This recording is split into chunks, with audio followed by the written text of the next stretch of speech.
Halo, rekan-rekan Unsia dimanapun berada, kiranya sehat selalu, dimanapun berada, dan rekan-rekan dan mahasiswa yang mengikuti UTS dapat mengumpulkan mata kuliah UTS-nya ya, dengan jadwal yang sudah ditentukan oleh Unsia sendiri. Nah, di sini saya mencoba untuk membuat sebuah video yang memang bagian daripada UTS itu sendiri yang diberikan oleh bapak dosennya. Yang dimana memang UTS ini mata kuliahnya dengan pemrograman bergerak ya, ada di kode IF 702 ya. Video ini adalah bercerita nantinya tentang singkat bagaimana sebuah aplikasi yang sudah dikerjakan ya, Android, dengan secara singkat bisa kita coba terangkan seperti itu, apa sih bentuknya gitu. Oke, sebelum saya mulai izinkan saya mencoba memperkenalkan diri dulu dengan nama saya Eridoni Pasaribu ya, dengan nomor NIM sekian ya, 22040110020005 ya. Di Unsia saya sendiri memang dari D3 ke S1 di Unsia, PJJ ya, dan saya ini juga sedang melakukan TA gitu ya. Oke, saya berprofesi sebagai karyawan swasta di salah satu konsultan IT di Metrodata Tbk ya, dengan posisi sebagai produk manager untuk produk hardware. Saat ini juga saya sedang tinggal di Depok bersama istri dan anak-anak saya. Mungkin itu perkenalan singkat kita. Coba kita langsung aja ke materinya. Oke, beranjak dari video ini tentu tidak lepas daripada apa yang diberikan oleh Bapak dosen ya di mata kuliah pemrograman ini, yaitu di sini kita mencoba disuruh membuat sebuah aplikasi ya, aplikasi dengan pemrograman Android.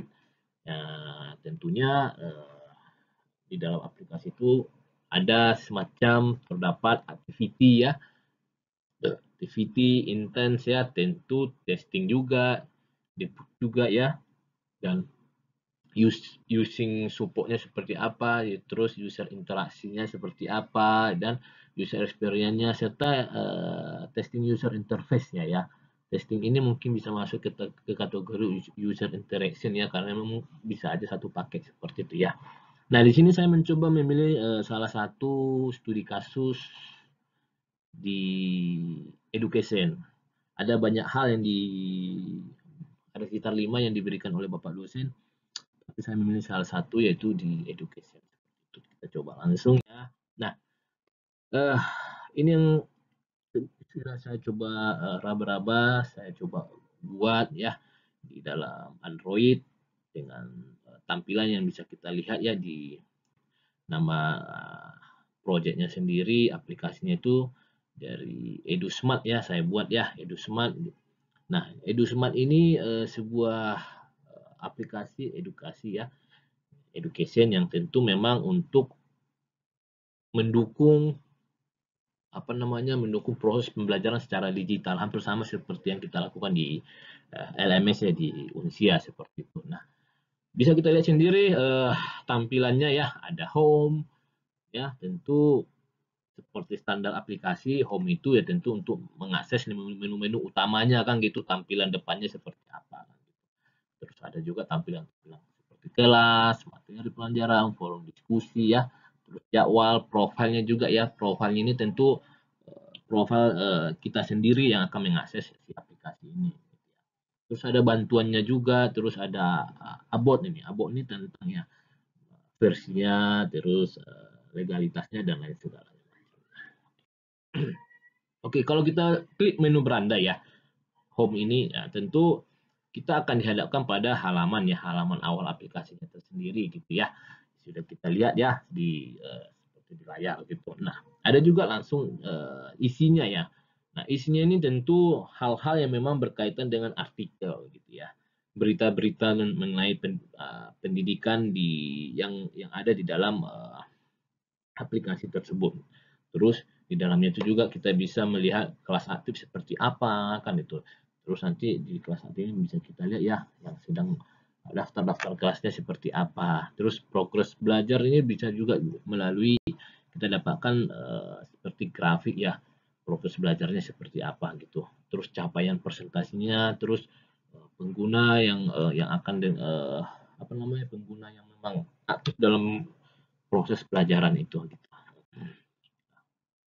Kalau kita coba pilih kelas ya, kelas ini kita bisa lihat deskripsinya seperti apa ya. Nah, di situ ada halaman memang untuk bisa kita mengakses kelas-kelas yang memang tersedia gitu. Nah, isinya apa? Nah, kelas ini isinya itu tentu ada kelas kita sendiri yang akan mengakses aplikasi. Terus katalog kelas ini bisa gitu ya. Contohnya seperti mata kuliah ya atau mata pembelajaran seperti matematika, sains, bahasa dan lain-lain. Nah, ada juga pencarian ya. Ini pencariannya sebenarnya standar dalam aplikasi selalu ada. Nah, tapi di sini kan kebetulan aplikasi education tentu kita buat ya kelas gitu ya untuk mencari kelas-kelas tertentu yang agar kita bisa mengakses tercepatnya gitu. Oke, kalau kita buka menu studi material atau dengan materi pembelajaran tentu tidak jauh daripada yang namanya materi yang ingin kita akses ya, materi pelajaran baik dalam bentuk teks, video, audio ataupun memang gambar ya, gambar juga bisa seperti itu. Nah, isinya tentu standar ya, ada e-books ya, ada video pembelajarannya seperti memang kita lakukan di LMS sendiri gitu, soal latihan kan gitu. Terus ada juga quiz and test yang memang akan menjadi hal-hal yang interaktif kita melatih diri seperti itu.